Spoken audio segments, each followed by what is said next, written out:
அனைவருக்கும் வணக்கம். பெருபாரி யூனியன் கேஸை பத்தி ஒரு சிறு பார்வை தான் இந்த பதிவு. 1947 இந்தியா சுதந்திரம் வாங்கும்போது இந்தியா மற்றும் பாகிஸ்தான் என்று 2 நாடுகளாக பிரிக்கப்பட்டது. இந்த நாடுகளின் எல்லையை பிரிக்க 1947 ரேட்க்ளிஃப் தலைமையில் ஒரு குழு அமைக்கிறாங்க.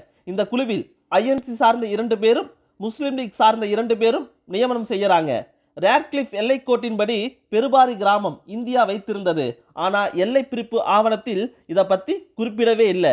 இதன் காரணமாக பெருபாரி பகுதியை பாகிஸ்தான் அவங்களோட மேப்ல ஆட் பண்றாங்க. இந்த பெருபாரி கிராமம் எங்க இருக்குதுன்னா மேற்கு வங்க மாநிலத்தில் எல்லையோரத்தில் இருக்கக்கூடிய ஒரு கிராமம் தான் பெருபாரி. 1958 நேரு மற்றும் ஃபெரோஷா நூன் ஒப்பந்தம் போடுறாங்க. இதில் பெருபாரியை சமமாக பிரித்து கொள்ள முடிவும் பண்றாங்க. இந்த டைம்ல மேற்கு வங்க அரசு உச்சநீதிமன்றத்தில் ஒரு வழக்கு போடுறாங்க.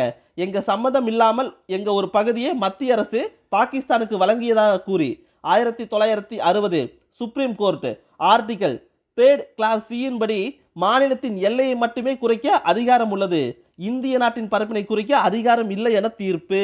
ஒருவேளை இந்திய நிலப்பகுதியை பிற நாட்டிற்கு கொடுக்கும் பட்சத்தில் ஆர்டிகல் 368 பயன்படுத்தி அரசியலமைப்பு திருத்தத்தின் மூலமாக தான் கொடுக்க வேண்டும் என்று தீர்ப்பு வழங்கியது. இதனால் 1960 9வது முறையாக இந்திய அரசியலமைப்பு திருத்தப்பட்டு பெருபாரி கிராமம் பாகிஸ்தானுக்கு வழங்கியது இந்திய அரசு.